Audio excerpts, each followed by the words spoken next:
안녕하십니까, 여러분? 오늘은 제45절 현존재의 예비적인 기초분석의 성과와 이 존재자의 근원적인 실존론적 해석의 과제, 이 부분에 대해서 낭독하기로 하겠습니다. 중간에 말씀드리면요, 제2편이 시작됐습니다. 현존재와 시간성이고요. 제1편은 현존재에 대한 예비적인 기초 분석이었어요. 그러니까 여러분이 많이 들어서 알고 있는 부분이 아마 제1편에 해당할 수 있겠고요. 그걸 토대로 오늘 낭독되는 내용을 이해하시면 되겠습니다. 물론 처음 들어보시는 분은 어렵겠지요. 막막할 것입니다. 그러면 1부에 대한 강의 동영상을, 즉 1편에 대한 강의 동영상을 함께 시청하시기 바랍니다. 무엇이 현존재의 예비적 분석을 통해 획득되었고 무엇이 추구되어 있는가? 우리가 찾아낸 것은 주제적인 존재자의 근본 구성 틀, 곧 세계 내 존재인데 이것의 본질적 구조들, 그것은 계시성 속에 중심을 둔다. 이러한 구조 전체, 이 전체성은 염려로서 드러났다. 이러한 염려 속에서 현존재의 존재가 포함된 채로 놓여 있다. 이러한 존재의 분석은 선취적으로 현존재의 본질로 규정한 것, 곧 실존을 실마리로 삼았다. 이러한 명칭은 형식적 예고 속에서 다음을 말한다. 현존재는 이해하는 존재 가능으로 존재하며 그에게서는 그러한 존재에 있어서 이러한 존재가 고유한 존재로서 문제시된다. 그런 식으로 존재하는 존재자는 각기 나 자신이다. 염려라는 현상의 명백한 마무리는 실존의 구체적인 구성틀을, 다시 말해 현존재의 현사실성 및 퇴락에 대한 실존의 동일 근원적인 연관의 통찰을 마련해 주었다. 네, 무슨 말인지 짐작이 되시는가요? 그러니까 현존재에 대한 예비적 기초 분석에서 뭘 다뤘느냐 했더니요.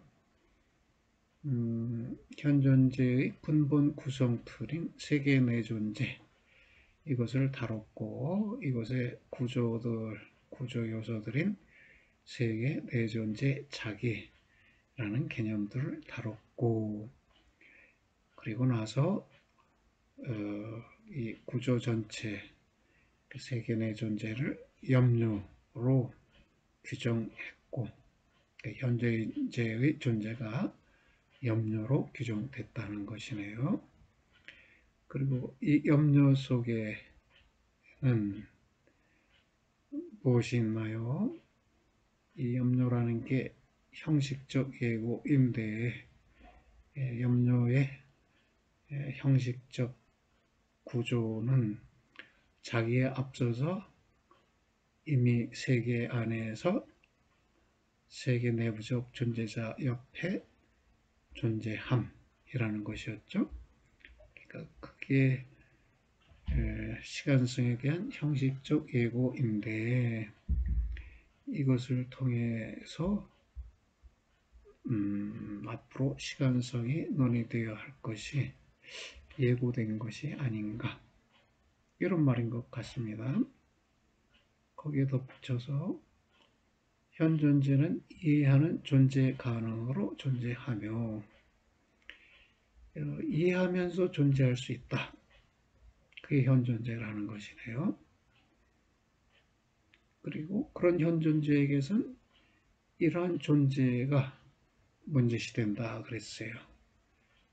이해하면서 존재할 수 있는데 이러한 존재 자체가 문제시 된다. 다른 말로 바꾸면 어떻게 살 것인가가 항상 문제시 되는 것이 우리의 삶이다 라는 것이네요. 우리의 삶에서 문제시 되는 것은 어떻게 삶이라는 것이네요. 그런 식으로 존재자는 각기 나 자신이다. 예, 각기. 예라는 표현인데요. 하이데거가 엄청 많이 사용하는데요.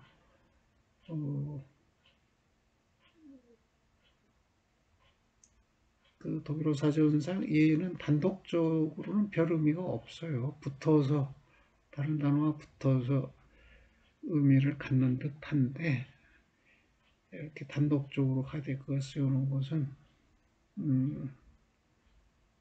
강조적 의미가 있을 텐데요. 그러니까 너도 나도 각자이고 지금도 아까도 나중도 각자이고 이렇게 사는 것도 저렇게 사는 것도 각각의 삶이고 이 등등의 매번의 각각의 개별성을 강조하는 용어로 사용되는 듯 합니다. 예, 염려라는 현상은요, 구조 요소가 세 가지죠. 실존, 현사실성, 퇴락. 세 가지 구조 요소를 가지고 있는데 이 세 가지가 동일 근원적이다. 근원을 동일하게 한다. 동일한 근원을 갖고 있다는 것이에요. 자기에 앞서서 라는 구조 요소가 실존을 가리키고요. 이미 세계 안에서 라는 게 현사실성을 가리키고 세계 내부적 존재자 옆에서 존재한 이 퇴락을 가리켜요. 그러니까 염려라는 말은 간단한 단어인데 이 단어를 통해서 하이데거는 현존재의 존재 전체를 표시하려고 하고 그리고 이 존재 전체를 구조적으로 말해서 자기에 앞서 이미 세계 안에서 존재자 옆에 존재함 이렇게 표현해요. 또 더 나아가서 자기에 앞서서 있는 것 그러니까 현재의 내가 아니라 현재의 나를 넘어서 언제나 앞으로의 미래의 나를 생각하고 있는 것을 실존이라고 하고요. 그럼에도 불구하고 이미 주어져 있는 그 세계에 내가 그 안으로 피투되어 있는 그 세계 속에 내가 살고 있다는 점을 현사실성이라고 하고요. 그러면서 언제나 내가 어떤 존재자 또는 어떤 업무와 관계를 맺고 업무에 빠져 있다라는 것을 퇴락이라고 그래요. 예, 여러분이 이 동영상을 시청하고 있는 동안 여러분은 이 동영상에로 퇴락해 있어요. 왜 퇴락이라고 하냐면 자기 자신에 대해서 생각하지 않고 자기가 아닌 다른 것에 대해서 생각하고 있기 때문에 퇴락이라고 해요. 그러니까 자기 자신에 대해 생각한다는 것은 자기의 죽음, 자기의 탄생, 자기의 존재 가능성 이런 것을 생각하는 것이에요. 자기를 생각하느냐, 자기 아닌 것을 생각하느냐 이것의 기준에 의해서 퇴락이냐 아니냐 또 여러분이 많이 들어보신 용어로는 본래적 실존이냐 비본래적 실존이냐 그럴 것입니다. 본래적 실존 속에서도 퇴락은 본질적인 것이에요. 이른바 선구적 결의성의 사람이라고 해도 업무를 다루지 않을 수 없잖아요. 그러면 퇴락하지 않을 수가 없는 것이네요. 너무 말이 많았네요. 그 다음 단락 읽어보겠습니다. 추구되는 것은 존재 일반의 의에 대한 물음의 대답이고, 이에 앞서 모든 존재론의 이러한 근본 물음의 철저한 마무리의 가능성이다. 그러나 그 속에서 존재 일반 같은 것이 우선적으로 이해 가능하게 되는 그런 지평의 노출은 존재 이해력 일반의 가능성의 해명에 필적하는데, 이러한 존재 이해력 일반은 우리가 스스로 우리가 현존재라고 명명하는 존재자의 존재 구성틀에 속한다. 그럼에도 존재 이해력이 현존재의 본질적인 존재 요소로서 철저하게 해명될 수 있을 때는 단지 그것의 존재에 존재 이해력이 속하는 그런 존재자가 그 자신에 입각해서 그의 존재와 관련해서 근원적으로 해석되어 있을 때뿐이다. 네. 무엇이 추구되고 있느냐가 그랬을 때는 존재 일반의 의의에 대한 물음, 이것에 대한 대답이라는 것이네요.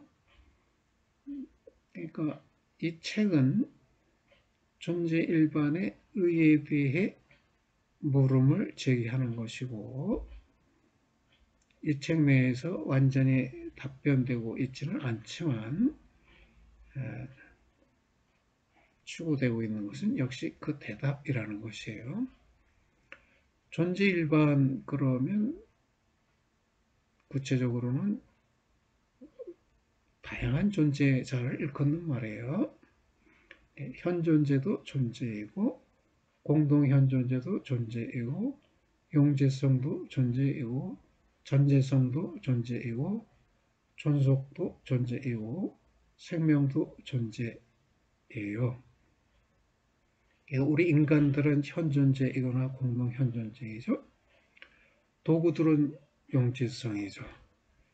근데 도구나 또는 쓸모와 무관하게 있는 것은 전재성, 전재적 존재를 갖고 있고요. 수학적 대상, 기하학적 대상, 이른바 수나 도형, 플라톤이 말하는 식의 이데아들은 존속하지요. 존속하는 존재자들이에요. 그럼 이데아들의 존재는 존속, 메슈탄트 이렇게 말할 수 있어요. 동식물은 생명을 가지고 있죠. 우리가 생명체의 존재가 뭐냐? 그럼 생명이죠. 그럼 이 모두의 의라는 것은 어떤 것의 이해를 가능하게 해주는 지평이에요. 이해의 지평. 즉, 이 다양한 존재들을 이해하게 해주는 지평이 무엇이냐? 그 시간이에요. 그래서 이 시간으로부터 어떻게 이 다양한 존재가 이해 가능하냐? 그것을 하이데거가 밝히려고 하는 것인데, 존재와 시간 내에서는 그렇게 명시적으로 밝혀진 것 같지 않고요. 존재와 시간 내에서는 현존재와 용재성, 전재성이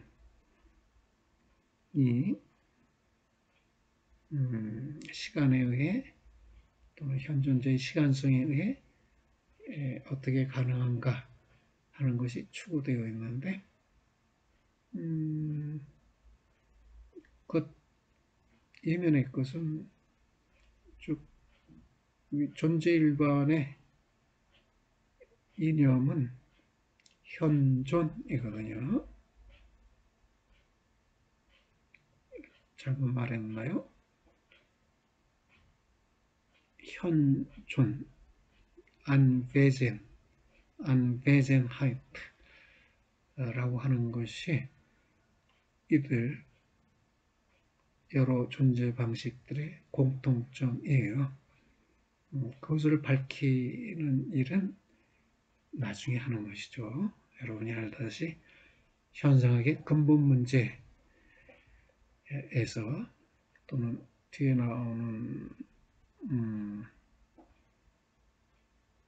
시간과 존재라는 제목의 강연 원고에서 시간이 현존이고 현존으로서 시간이 존재로서의 현존을 가능하게 한다는 것을 해설하고 있습니다.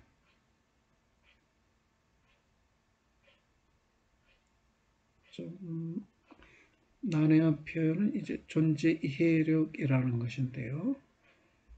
그 자인스 페어슈텐트니스, 존재 이해는 자인스 페어슈텐인데요.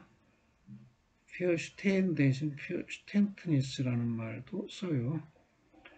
차이가 있는 것이냐? 큰 차이는 없는 것 같아요. 근데 이해력이 있어야 이해가 가능하지 않은가요?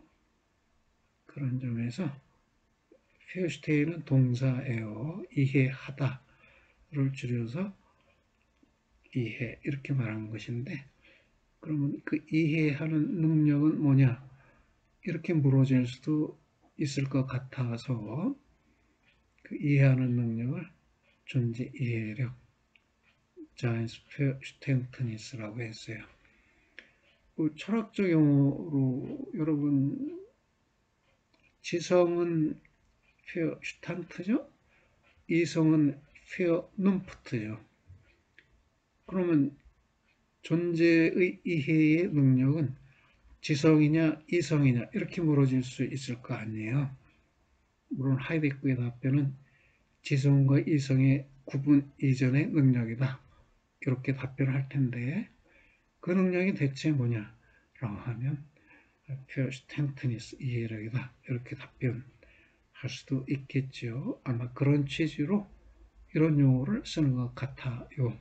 그런데 하이데크가 이렇게 말합니다. 이해력은 이해 속에서 성립한다. 페어슈텐트니스, 베슈테이트, 임 페어슈테이트. 정확한지 모르겠지만 대략 그런 취지로 얘기해요. 이해력이 이해 속에서 성립한다면 우리는 이해력과 이해를 구분하지 않고 같은 의미로 이해해도 될 법해요. 허나 공부하는 학생들은 낱말 하나하나에 의해서 내용 전체가 달라질 수도 있기 때문에 이런 단어를 놓칠 수가 없지요. 물론 공부하는 학생이라는 말은 이제 학자가 되기로 각오한 학생을 말하는 것입니다. 그 다음 단락을 보면요. 우리가 염려로의 현존재의 존재론적 성격 규정을 이런 존재자에 대한 하나의 근원적인 해석이라고 주장해도 되는가? 어떤 표준 척도에 입각해서 현존재의 실존론적 분석론이 이것의 근원성 내지 비근원성에 의거해 평가되어야만 하는가? 하나의 존재론적 해석의 근원성은 그러면 도대체 무엇을 말하는가? 염려로 현존재를 존재론적으로 규정했다는 것이고요. 이런 규정이 근원적인 해석이냐? 근원적인 해석이려면 시간 관련적 해석이어야겠죠. 그리고 이런 근원적인 해석이라는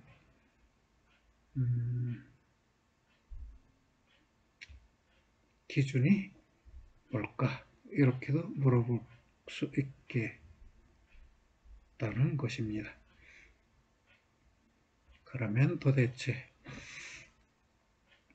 어려운 표현이네요. 아마 된 위버하우프트 이렇게 원에 되어 있는 것 같아요. 확인하진 않았습니다. 그렇지 않을까 짐작하는데요. 위보하우프트가 도대체라고 번역되는데 뭐 일반이라고도 번역되고, 근데 den이라는 이 조사, 이건 참 어려워요. 번역 불가능한 언어인데, 그래서 생략하거나 그냥 일관적으로 그러면, 그렇다면 이렇게 하거나, 또는 의문문일 경우에는 도대체 이렇게 번역하거든요. 근데 이게 의문문인데 then과 위보하우프트가 함께 있네요. 그래서 그렇다면 then은 그러면으로 밀려나고 위보하우프트가 도대체라고 번역된 듯 합니다. 언어에 대한 섬세한 감각이 있어야 합니다. 아마도 물론 학자가 되려는 경우에 그렇습니다. 존재론적 연구는 해석이 가능한 하나의 유형이고, 해석은 하나의 이해의 마무리이자 나의 것 삼기로 특징 지어졌다. 각종의 해석은 자신의 앞서가짐, 앞서봄, 앞서잡음을 갖고 있다. 해석이 해석으로 하나의 탐구의 명시적인 과제가 된다면 이러한 전제들의 전체가 곧 우리가 해석학적 상황으로 명명하는 것이 계시되어야 할 대상에 대한 근본 경험에서부터 또 이러한 근본 경험 속에서 하나의 선행적인 해명 및 보증을 필요로 한다. 존재자를 이것의 고유한 존재 구성틀과 관련해서 노출해야만 하는 존재론적인 해석은 주체적인 존재자를 하나의 최초의 현상적 성격 규정을 통해서 앞서 가짐 속으로 데려옴에 붙잡혀 있는데, 모든 뒤따르는 발걸음들은 이런 앞서가짐에 자신들을 맞춘다. 이러한 발걸음들은 그러나 동시에 관련된 존재자의 존재 유형에 대한 가능한 앞서봄을 통한 인도를 필요로 한다. 앞서가짐과 앞서봄은 그런 경우 동시에 모든 존재 구조들이 그 속으로 들어 올려질 수 있는 개념성을 앞서 윤곽짓는다. 예, 매우 함축적이 어렵게 이야기된 듯 하네요. 예, 나의 것 삼기라는 말이 중요한데요. 주 아이그넴, 그 하이데거 철학을 나의 것으로 삼는다. 예, 하이데거는 서양의 철학사를 자기 것으로 삼았어요. 예, 다른 학문도 비슷하겠지만 철학은 특히 나의 것 삼기가 이루어지지 않으면 헛된 공부라고 보는 것이죠. 예, 해석은 구성 요소로 앞서가짐, 앞서봄, 앞서잡음을 가지고 있다는 것이에요. vorhabe, vorsicht, vorgriff인데요. 이 세 가지가 해석학적 상황을 구성한다는 것이에요. 우리는 현 존재를 앞서 가지고 있어요. 그리고 현 존재의 실존을 앞서 보고 있어요. 그리고 현 존재의 실존을 앞서 보면서 현 존재를 염려라고 앞서 개념화했어요. 그러니까 현 존재는 염려이다. 이것이 지금까지의 논의를 요약하는 문장일 수 있어요. 현 존재는 염려이다 에서 현 존재는 앞서가짐이에요. 그리고 그런 문장이 나오기 위해서는 실존을 통해서 현 존재를 조망했어요. 실존을 통해서 현 존재를 논의했어요. 그렇게 해서 현 존재를 염려라고 앞서 개념화한 것이네요.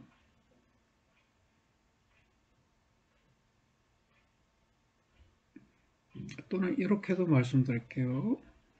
현 존재는 실존이다. 그러면 현 존재가 앞서 가짐이고 실존이 앞서 봄이에요.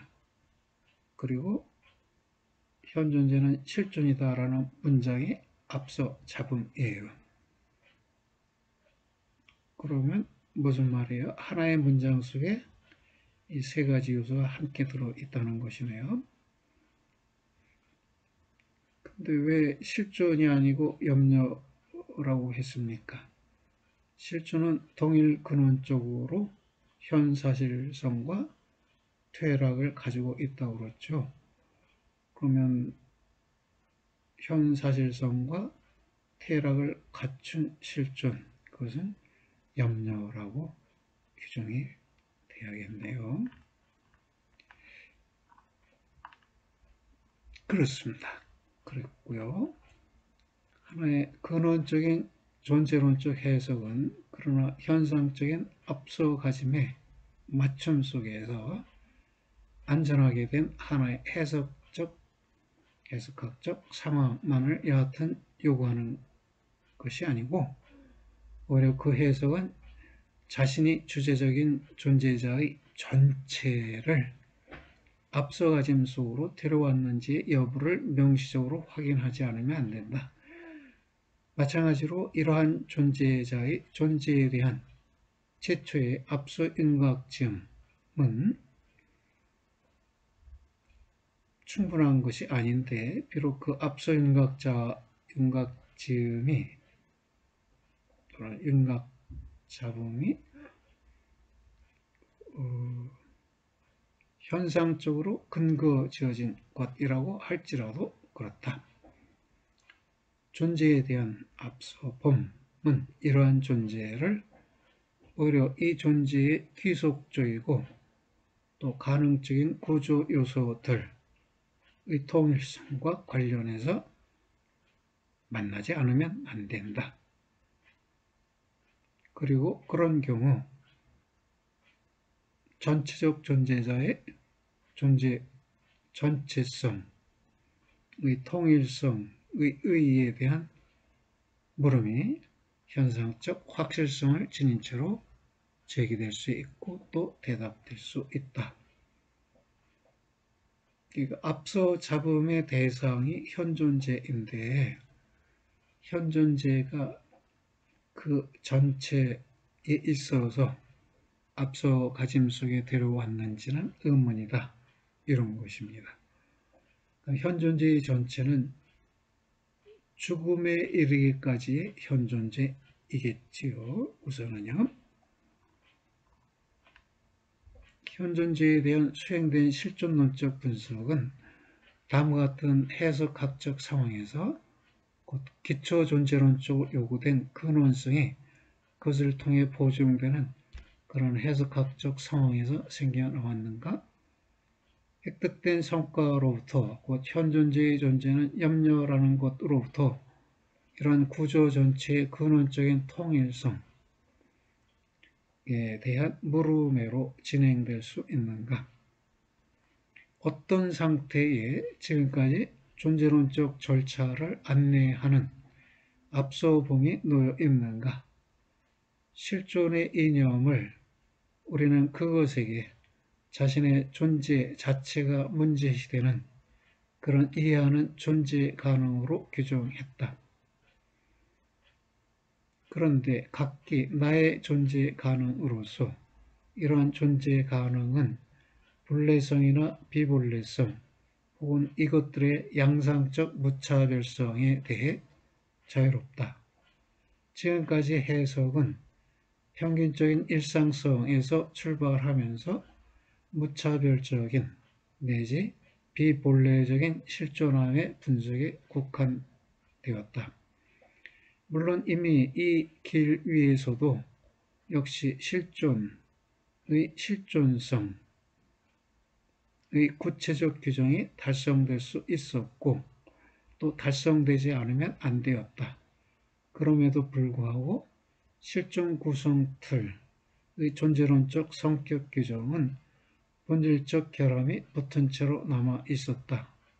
실존은 존재 가능을 말하는데 그러나 본래적인 존재 가능도 역시 말한다. 본래적인 존재 가능의 실존론적 구조가 실존 이념 속에 받아들여지지 않는 동안에는 하나의 실존론적인 해석을 인도하는 앞서 봄에는 근원수에 결여되어 있다. 앞서 봄이 실존을 앞서 보았는데요. 일상적 실존이 아닌 본래적 실존도 앞서 보고 있었느냐? 이렇게 물어질 수 있다는 것이에요.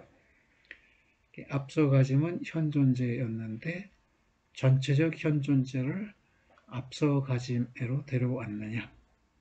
또 앞서봄은 실존이었는데 본래적인 실존도 앞서봄 속으로 데려왔었느냐? 이렇게 물어질 수 있다는 것이에요. 그 다음 지금까지 현존재를 염려로 해석한 것에 그런 해석의 상황에 어떤 결함이 있지 않겠느냐라는 것입니다. 그리고 어떠한 상태의 지금까지 해석학적 상황의 앞서가짐이 놓여 있는가? 언제 그리고 어떻게 실존론적 분석은 자신의 일상성에서 출발하면서 전체적 현존재를 곧 이러한 존재자의 시작부터 종말까지를 주제를 내주는 현상학적 시선 속으로 강제했다는 것을 확인했는가? 과연 주장되었던 것은 염려가 현존재 구성틀의 구조 전체의 전체성이라는 점이었다. 그러나 해석의 출발 속에 이미 현존재를 전체로서 시선 속에 들어올 가능성에 대한 포기가 놓여 있지 않는가? 일상성은 분명 탄생과 죽음 사이의 존재이다. 그리고 만약 실존이 현존재의 존재를 규정하고 실존의 본질이 존재 가능을 통해 함께 구성된다면 현존재는 이것이 실존하는 동안 존재 가능적이면서 각기 어떤 것은 아직은 아니지 않으면 안 된다. 실존이 그의 본질을 형성하는 그런 존재자는 전체적 존재자로서의 그것의 가능한 포착에 대해 본질적으로 반항한다. 해석학적 상황은 지금까지 단지 전체적 존재자의 가짐을 확인하지 않은 것만이 아니고 심지어 문제적으로 되는 것은 그러한 가짐이 도대체 도달 가능한지 또 현존재의 근원적인 존재론적 해석이 주제적인 존재자 자체의 존재 유형에 부딪혀서 난파하지 않으면 안 되는가? 안 되는 게 아닌가라는 점이다. 그러니까 앞서 잡음에서 전체적인 현존재가 데려와져 있느냐 했을 때 그렇지 않은 듯하다는 것이죠. 탄생부터 죽음까지 현존재가 다뤄져 있지 않다는 것이에요. 특히 현존재는 존재 가능이고 이 가능성은 미래에 있는 것이기 때문에 현재 차원에서 이 가능성을 포괄하는 전체를 포착한다는 것이 불가능하지 않겠느냐 이런 의문도 든다는 것입니다. 그렇다면 어떻게 전체 존재를 또는 전체성을 확보할 수 있을까요? 한 가지는 오인할 여지가 없게 되어 있다. 현 존재에 대한 지금까지의 실존론적 분석은 근원성에 관한 주장을 제기할 수 없다. 앞서가짐 속에는 언제나 단지 현 존재의 비본래적인 존재가 또 전체적이지 않은 것으로서의 현 존재가 서 있었다. 현 존재의 존재에 대한 해석이 존재론적 근본 물음의 마무리를 위한 기초로서 근원적으로 되어야만 한다면 그 해석은 현 존재의 존재를 먼저 이것의 가능한 본래성 및 전체성 속에서 실존론적으로 밝혔어야 하지 않으면 안 된다. 본래성은 본래적 실존이요. 일상적 실존 이외의 본래적 실존도 포괄해서 다뤘어야 하지 않느냐 하는 것이고요. 전체성은 현 존재를 출생으로부터 죽음에 이르기까지 함께 논의했어야 하지 않는가라는 것입니다. 그렇게 현 존재를 전체로서 앞서가짐 속으로 세우는 과제가 생긴다. 이것은 그럼에도 다음을 의미한다. 어떻게든 처음으로 한번 이러한 존재자의 전체 존재 가능에 대한 물음을 펼친다. 현 존재에게 있어서는 이것이 존재하는 동안 각기 그가 그것일 수 있고 그가 그것이 되는 그런 어떤 것이 아직 미해결이다. 이러한 미해결에는 그런데 종말이 속한다. 현 존재의 종말은 죽음이다. 이러한 종말은 존재 가능에 다시 말해 실존에 속하는데 현 존재의 각기 가능한 전체성을 한정하고 규정한다. 죽음 속에서 현 존재가 종말에 있다는 점이 또 이로써 이러한 존재자의 전체 존재가 현상적으로 적절하게 가능한 전체 존재에 대한 상론 속으로 포함될 수 있는 때는 단지 죽음에 대한 존재론적으로 충분한 개념이 다시 말해 실존론적 개념이 획득되어 있을 때뿐이다. 현 존재적으로 그러나 죽음은 단지 죽음으로 향한 하나의 실존적인 존재 속에만 있다. 그러니까요, 현 존재의 전체 존재를 확보하려면 죽음도 포함된 존재를 제시해야 하는데 왜냐하면 존재 가능으로서 죽음이 있는데 문제는 이 존재 가능이 실현되면 즉 죽음이 실현되면 현 존재가 사라지는 거잖아요. 그럼 현 존재의 전체성의 확보라는 게 불가능한 거 아니냐. 그렇죠?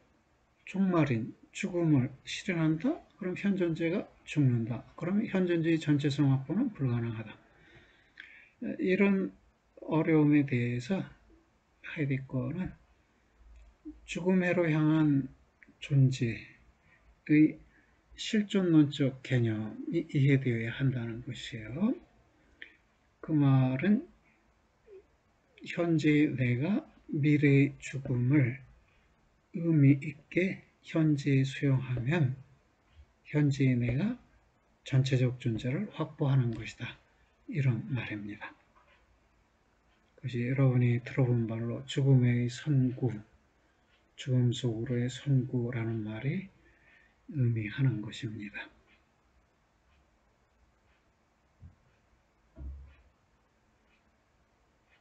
이러한 존재의 실존론적 구조가 현 존재의 전체 존재 가능의 존재론적 구성틀로 증명된다. 따라서 전체적인 실존하는 현 존재가 실존론적인 앞서가짐 속으로 데려와질 수 있다. 죽음으로 향한 존재에 있어서 현 존재 전체가 앞서가짐 속으로 데려와질 수 있다. 그러나 현 존재는 본래적으로도 역시 전체적으로 실존할 수 있는가? 어떻게 도대체 실존의 본래성이 만약 본래적인 실존함과 관련해서가 아니라면 규정된다는 말인가. 실존의 본래성이 뭐예요? 이렇게 물으면 그럼 본래적 실존을 말합니다. 이렇게 답변할 수 있고, 본래적 실존이 뭐예요? 그러면 나로서 실존하는 것입니다. 나로서 실존하려면 어떻게 해요? 그러면 양심이 내게 말하는 대로 실존하는 것입니다. 그렇게 답변된다는 것이에요.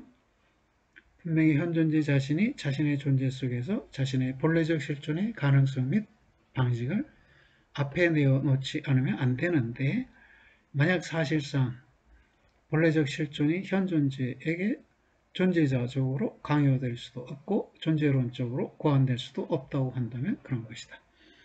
하나의 본래적인 존재 가능의 증언을 내주는 것은, 증거를 내주는 것은 그런데 양심이다. 왜 증명이라고 하지 않고 증언이라고 했냐면, 양심은 말을 해요. 내게 말을 해요. 그래서 양심의 소리라고 하죠. 양심의 소리가 어떻게 사는 게 본래적인 실존인지를 알려준다는 것이에요. 양심이 증명하는 것은 양심이 증언하는 것이다. 이렇게 표현할 수 있겠습니다. 죽음과 같이 그렇게 이러한 현존지의 양심이 하나의 순전히 실존론적인 해석을 요구한다. 이런 해석은 현존지의 하나의 본래적인 존재 가능이 양심을 갖기 원함, 게비슨 하벤 본렌에 놓여있다. 양심의 소리를 이해하고 있는 것을 양심을 갖기 원함이라고 해요. 양심의 소리를 외면하는 것이 아니라 양심의 소리를 이해하고 있는 것, 그 양심을 갖기 원함이라고 합니다. 이 점에 대한 통찰으로 인도한다. 이런 실존적 가능성은 그러나 자신의 존재의 의의를 따를 때 죽음으로 향한 존재를 통한 실존적 규정성으로 향하는 경향을 지니고 있다. 그러니까 양심을 갖기 원함은 죽음으로 향한 존재로 향하는 경향성을 가지고 있다는 거예요. 즉, 본래적 실존은 전체적 실존으로의 경향을 갖고 있다는 것입니다. 현존지의 하나의 본래적인 전체 존재 가능, 본래적이면서도 전체적인 그런 존재 가능을 제시함과 더불어 실존론적 분석론은 현존지의 근원적인 존재의 구성틀을 확인하는데, 본래적인 전체 존재 가능은 그러나 동시에 염려의 양상으로 볼 수 있게 된다. 양심을 갖기 원함도 염려의 양상이고 죽음에 향한 존재도 염려의 양상이고요. 그 둘의 합으로서의 선구적 결의성도 염려의 양상이라는 것입니다. 이로써 현존지의 존재의 근원적인 해석, 근원적이란 전체적이고 본래적인 이라는 말이고요. 그런 현상적으로 충분한 집안도 역시 안전하게 되어 있다. 현존지의 실존성의 근원적인 존재론적 근거는 그런데 시간성이다. 현존지의 존재에 마디 나누어진 구조 전체성이 염려인데, 이런 구조 전체성은 시간성에서부터 비로소 실존론적으로 이해 가능하게 된다. 염려를 마디 나누면요, 세 개의 마디가 생겨나요.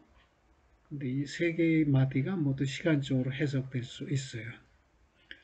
이러한 증명 옆에서 현존지의 존재의에 대한 해석이 정지할 수는 없다. 이러한 존재자에 대한 실존론적 시간적 분석은 구체적인 확증을 필요로 한다. 증명이라는 말이 참 많이 나와요. 베바이중, 베조이금, 에바이중, 베베룸, 다 그냥 증명이라는 하나의 단어로 바꿔서 쓸 수도 있는데요. 공부하는 단계 학생들은 각각의 용어에 대해서 독특한 표현을 부여할 필요가 있겠습니다. 현존지의 앞서 획득된 존재론적 구조들은 우리가 거기로 되돌아가는 식으로 이것들의 시간적 의의 의거에 노출되지 않으면 안 된다. 일상성은 시간성의 양상으로 드러난다. 시간성이 시간화 양상이 일상성일 수도 있고 역사성일 수도 있다는 것이네요. 현존제의 예비적 기초 분석이 이러한 반복을 통해 그러나 동시에 시간성이라는 현상 자체가 더욱 투명하게 된다. 이러한 시간성에서부터 그 다음에 이해 가능하게 되는 것은 왜 현존제가 자신의 존재의 근거에 있어서 역사적이고 역사적일 수 있고 역사적인 현존제로서 역사를 형성할 수 있는가 하는 것이다. 예, 이 편에서 논의되는 내용들을 지금 선행적으로 예고하고 있는 것이네요. 만약 시간성이 현존제의 근원적인 존재의 의의를 형성하고 이러한 존재자에게서는 그러나 자신의 존재에 있어서 이러한 존재 자체가 문제가 된다면 염려는 시간을 사용하지 않으면 안 되고 그래서 시간을 계산하지 않으면 안 된다. 현존주의 시간성은 시간 계산을 양성한다. 시간 계산법을 가르쳐준다. 시간 계산 속에서 경험된 시간이 시간성의 가장 가까운 현상적 측면이다. 그런 시간에서부터 통속적, 일상적 시간 이해력이 자라난다. 그리고 이러한 시간 이해력은 전개되어 정통적 시간 개념으로 된다. 그 안에서 세계 내부적으로 존재자가 만나지는 그런 시간, 곧 시간 내재성으로서의 시간에 대해 그 근원을 밝힘, 아웃펠롱, 해명함은 시간성의 하나의 본질적인 시간화 가능성을 드러낸다. 이로써 시간성의 하나의 더욱 근원적인 시간화를 위한 이해력이 준비된다. 이런 하나의 더욱 근원적인 시간화 속에 근거를 두는 것이 현존재의 존재에 대한 구성적인 존재 이해력이다. 존재 일반의 하나의 의의 기투는 시간의 지평 속에서 수행될 수 있다. 앞에 놓여있는 제2편에서 파악되는 연구는 따라서 다음과 같은 단계들을 거친다. 현존재에 가능한 전체의 존재와 죽음으로 향한 존재. 현존재에 가능한 전체의 존재는 죽음으로 향한 존재라는 실존론적 해석 속에서 성립한다는 것이고요. 본래적인 존재 가능의 현존적인 증언과 결의성. 본래적인 실존이 뭔가를 양심이 증언해 주고요. 이 양심의 증언을 이해하는 것을 결의성이라고 그래요. 다시 말할까요? 양심의 증언에 의거해 자기를 이해하고 있음을 결의성이라고 해요. 현존재의 본래적인 전체 존재 가능과 염려의 존재론적 의로서의 시간성. 시간성이 전체 존재도 가능하게 하고요. 염려도 가능하게 한다는 것이네요. 만약 시간성이 그런 기능을 가지고 있다면 일상성도 시간성에 의해서 해명되어야 하고 역사성도 시간성에 의해 해명되어야 하네요. 그 다음에 남는 과제는 통속적 시간 개념. 통속적 시간 개념은 시간 내재성이에요. 모든 것이 시간 안에 내재한다고 보는 그런 시간. 모든 것이 그 안에서 생겨나고 사라지고 존재한다고 생각되는 그런 시간. 그 시간을 줄여서 시간 내재성 이렇게 말해요. 그게 통속적 시간 개념인데요. 이것도 그 근원은 시간성, 현존재의 시간성에 두고 있다는 것이네요. 지금 나온 1, 2, 3, 4, 5, 6장의 과제가 결국 제2편의 과제예요. 우리가 이 시간에 제45조를 다뤘어요. 45조에서 제2편에서 제1장부터 제6장까지 다뤄질 내용이 전체적으로 요약되었는데요. 핵심을 얘기한다면 해석학적 상황이 말해졌죠. 현존재의 전체성과 본래성이 확보되어 있지 않다면 해석학적 상황이 불완전하다. 그러면 현존재의 전체성을 확보하는 작업으로 죽음에 향한 존재를 논의하겠다. 또 본래성을 확보하는 방안으로 양심의 부름에 대해서 논의하겠다. 그리고 나서 그렇게 전체적으로 본래적인 존재 가능으로서의 염려가 시간성에 근거를 두고 있다는 걸 밝히겠다. 그렇게 밝힌 다음에 시간성에 의해서 일상적 존재 방식도 역사적 존재 방식도 또 시간 내재적 존재도 해명될 필요가 있겠다. 그를 순차적으로 다루겠다. 이렇게 예고했습니다. 예, 다뤄질 내용이 꽤 많네요. 여기까지 하겠습니다. 여러분 수고들 하셨습니다. 안녕히 계세요.